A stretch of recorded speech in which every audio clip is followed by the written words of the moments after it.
Hello everybody, I'm back.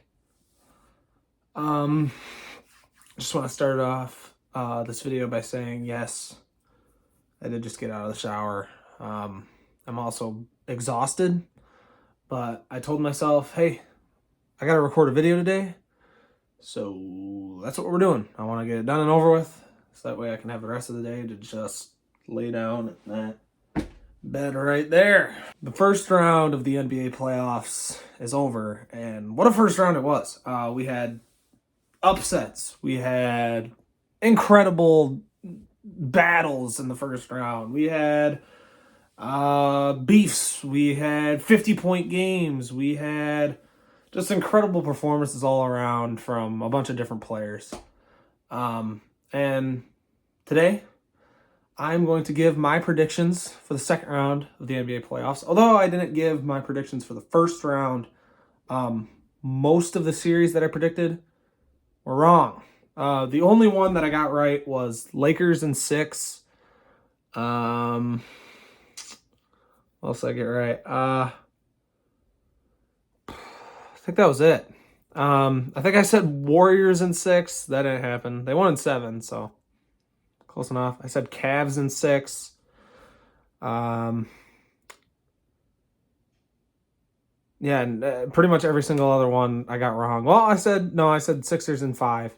So I got one right. Guess that's okay. But yeah, I'm going to give my official predictions for the second round of the NBA playoffs. Starting off with the Nuggets and the Suns. The Nuggets pretty much cruised to the first round. Not a whole lot of stress. They were just the better team, plain and simple. And it just wasn't that entertaining of a first round. I mean, when you have the potential MVP on your team with two incredible co-stars by his side, it's pretty hard to beat, and they proved that. With the Suns, although they did pretty much cruise to a first round victory, without Kawhi and PG, it's kind of easy to do.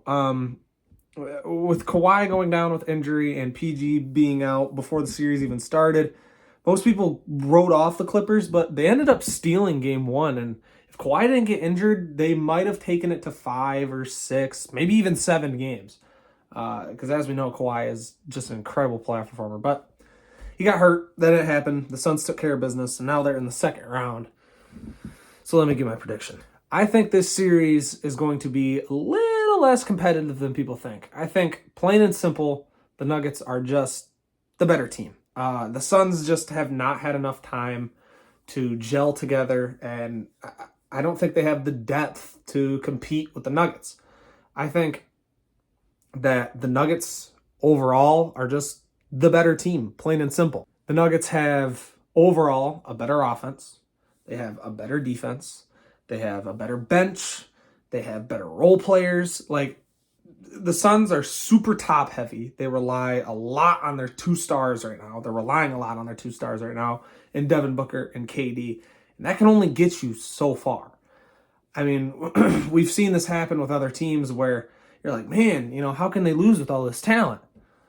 Well, the way you lose with a bunch of talent is if you don't have some pieces surrounding them. That's how you lose with great talent.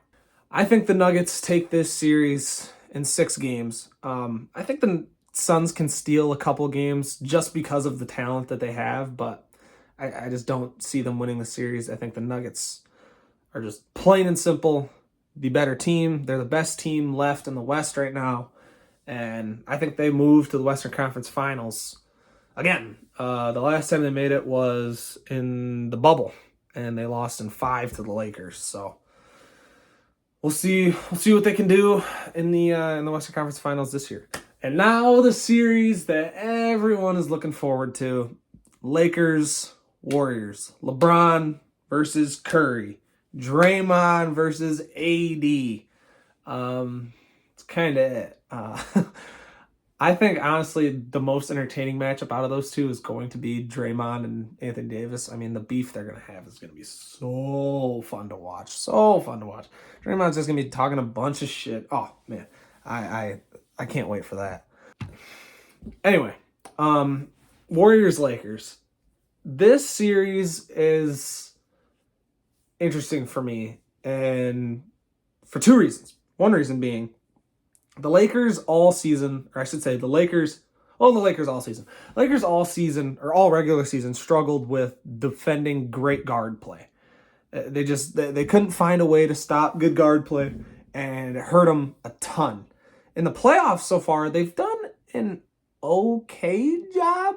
They didn't do a very good job defending Desmond Bane and John Morant, but they did a decent enough job kind of or making them work for buckets. They weren't allowing them to just get easy drives to the paint or easy threes. They were making them work. But I don't think that's going to be enough against Curry and Clay. The second concern I have is the fact that the Warriors are incapable of winning a road game. Incapable. Yes, they have home court advantage, so advantage goes to them.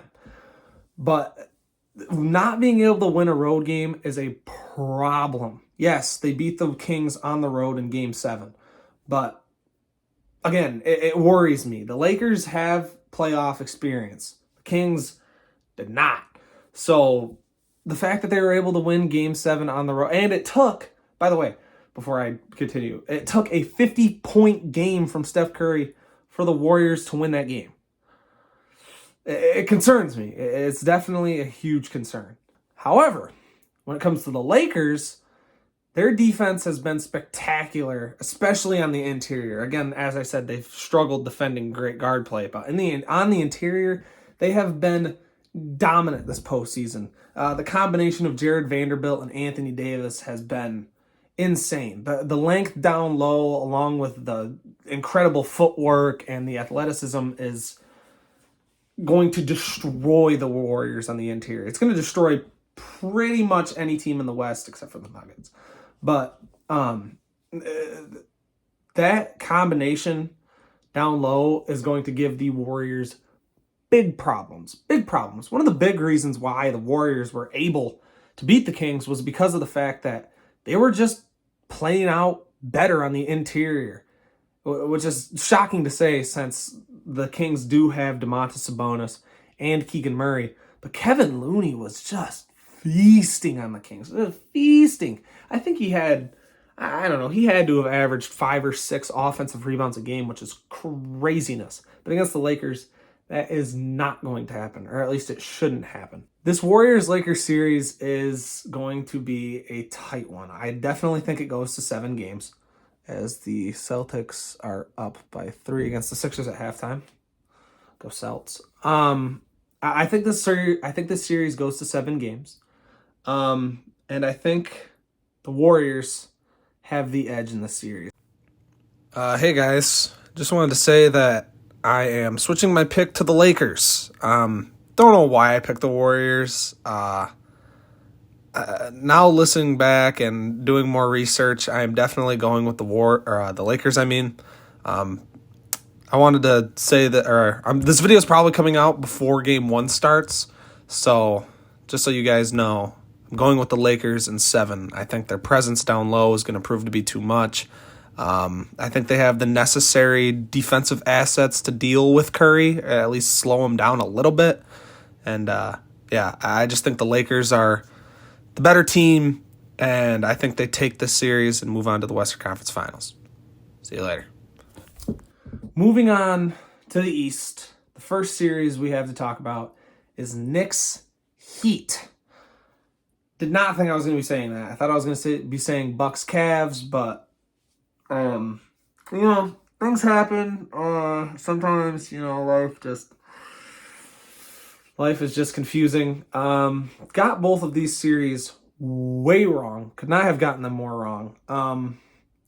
I did say in my NBA playoffs video that the Heat were going to we're going to give problems to teams in the playoffs. I said they were going to give problems to the Celtics, and then I was nervous for that series. Didn't end up playing the Celtics, so I just ignored the fact that, they're going to give teams problems. Just completely ignored the fact that I said that. Picked the Bucks, and I think 5 or 6 games, and the Bucks just ended up getting mollywopped. The Heat in that series were blazing hot, white hot, shooting 46% from 3 in the series. Duncan Robinson was shooting like 75% from 3, which is insane. Hell, Jimmy Butler was shooting like 45% from 3, which is insane. His career average is like 34%. I mean, he played nuts in that series, speaking of Jimmy Butler. 37 points per game, I think, shooting damn near 60% from the field, well above 40% from 3. I think he actually was close to 50% from 3, which is insane to think about. Just insane playoff performances from the entire Heat squad. The Heat did take game 1. I forgot to mention that I'm recording this video after game 1. But that took some grit to pull that first game out. It took some pretty great performances from Kevin Love and Kyle Lowry, two old heads on the team. And I don't know. I got to give my breakdown on the Knicks first before I give my prediction. I was about to give my prediction. When it comes to the Knicks, they really proved me wrong throughout this entire season, and especially in the first round. The Knicks defensively have been very stout. Their interior presence has been fantastic. Mitchell Robinson has been great. Julius Randle has been great. I'm trying to think who's their other big man. Can I think of it? I mean, I guess there's Obi Toppin. Nah, he's a wing. But overall, Josh Hart, he hasn't been a big man, but pretty much. I mean, he's averaging like 4 offensive boards a game. That pickup was huge for the Knicks. He pretty much won them that series with how he was playing. Obviously, offensively, he's not elite. He's not leading them in scoring, but he does all the dirty work, and that's exactly what the Knicks need. That's exactly what Tom Thibodeau loves. It's guys who can play like that and do stuff like that. But yeah, the Knicks really proved me wrong, man. They just dominated the Cavs. They just showed that they had way more experience than the Cavs did, and they just played harder. Plain and simple. You know, if you lose the turnover battle, if you lose the offensive overall, if you lose the overall rebounding battle, especially on the offensive end, you're going to lose a series, let alone just a game. You're going to lose if you're playing a 7-game series. You're going to lose the series if you're losing consistently. And that's exactly what happened to the Cavs. The Knicks just played harder, and if they can continue that play going into the second round, who knows? Now, time for my prediction. The Heat are going to have to keep up an insane level of play. That Bucks series was a series that felt like a one-off, but it wasn't a one-off. 2-3 games shooting 45% from 3, you'll be like, okay, do that again. And then they did it again. And then they did it again. So saying that the Heat, would have to, they have to keep up this play, they have to continue to play this elite. It's kind of ridiculous to say. The Bucks were the best defensive team in the NBA playoffs, and yeah, against the Bucks, you probably have to play like that to win the series, and they did have to play like that to win the series. But against the Knicks, I feel like even average 3-point shooting will win them this series. And if Jimmy Butler continues to play like he has, which I think he will, they should win this series, which is crazy to think about because, the play-in game against the Hawks, nobody thought that they were gonna, get out of the first round, let alone dominate the first round, and then steal game 1 of the second round. I don't think anybody thought that. But I think, honestly, the Heat just have to keep up even average 3-point shooting, and Jimmy Butler just has to continue his great play, which I think he will. When it comes to the Knicks, what they have to do to win this series, keep up the elite defensive play. Jalen Brunson has to step it up a little bit, and so does Julius Randle. But as long as they can keep it up defensively, and as long as Josh Hart can continue to play incredible, they should win this series. But I'll give you my prediction in a minute. When it comes to the series, I do think it goes to 6 games, and I think the Miami Heat take it. I think the Miami Heat right now are way hot. I really don't think there's a team at the moment that can beat them. They are incredible defensively at the moment. They are probably the best team in the playoffs right now offensively at the moment, and I think Jimmy Butler's just on a mission, man. Nobody on that Knicks team is going to be able to stop Jimmy Butler. And I really don't think there is a team beater on the Knicks. I don't think there's a player on the Knicks right now that can just take over, say, like, don't worry, I got this. I can duel Jimmy Butler. Like, I don't think it's going to happen. Tatum's 20-point second quarter. Damn. But yeah, I think the Heat take round 2. I think they take it in 6 games, and they'll be moving on to their second straight conference finals appearance. And now we are on to the final series, Sixers-Celtics. I would call this a storied series, but Celtics have pretty much dominated it every time they've played them, so I guess it's not really that storied. Listen, man, Joel Embiid is going to be out for game 1. He is out for game 1. It's happening as I'm recording this video. He might be out for game 2, and if that happens, I think the Celtics are going to take this series. The Celtics are probably the best team in the playoffs right now. I said that the Nuggets were the best team in the West, and I think the Celtics are the best team overall. The Celtics have the best depth in the playoffs right now. They have the best duo in the playoffs right now. They have the best supporting cast. They potentially could have the best defense. Excuse me. Damn. They have the best bench play. They're just overall the best team in the playoffs right now. They don't have the best player. I don't even think they have the best second player in the playoffs right now. Well,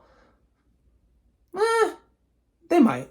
They might actually. I think Jaylen Brown is probably the best second option left. No, it's probably 80. Yeah, it's probably 80 actually.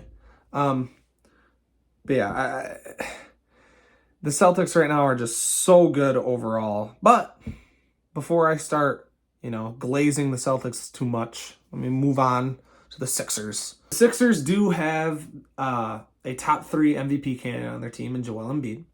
As I said, I thought that he should win MVP.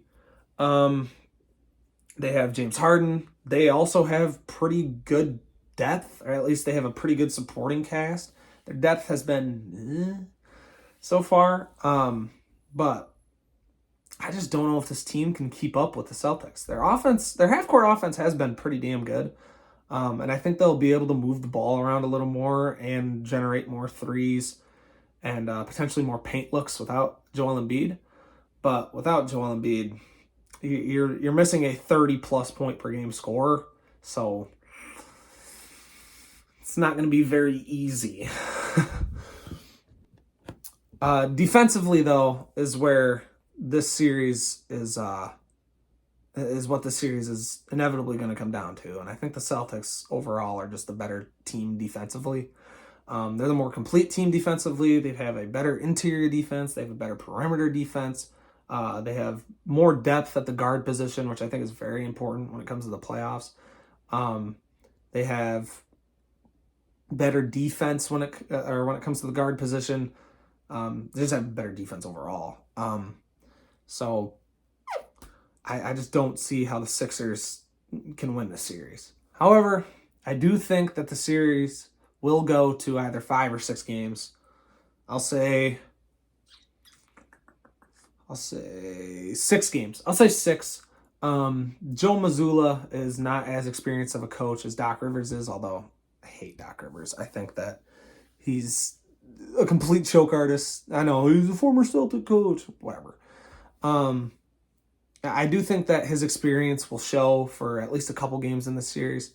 So I do have this series going to 6 games, but I do have the Celtics going to their, what would this be now? Their second conference finals trip in a row. Their third, and sorry, I got a freaking booger sitting on the edge of my nose. What the hell? Going to their third Eastern Conference Finals appearance in 4 years. Their third Eastern Conference Finals in 4 years. Yeah, their third Eastern Conference Finals in 4 years. 2020, 2022, 2023. Yep. I'm right. So yeah, that'll do it for my playoff predictions. Pretty quick video. Not a lot to talk about. So yeah, that's about all I got. This will probably go up tomorrow. So be looking out for that. And yeah, I'm pretty much done for the day. I don't really have much to do anymore. Guess it's time to just lay down and chill out. If you guys feel so inclined, leave a comment, leave a like if you want, subscribe if you want. I don't control your life. You can do whatever you want, but be much appreciated. And that's all I got to say. Catch you guys in the next one. Peace.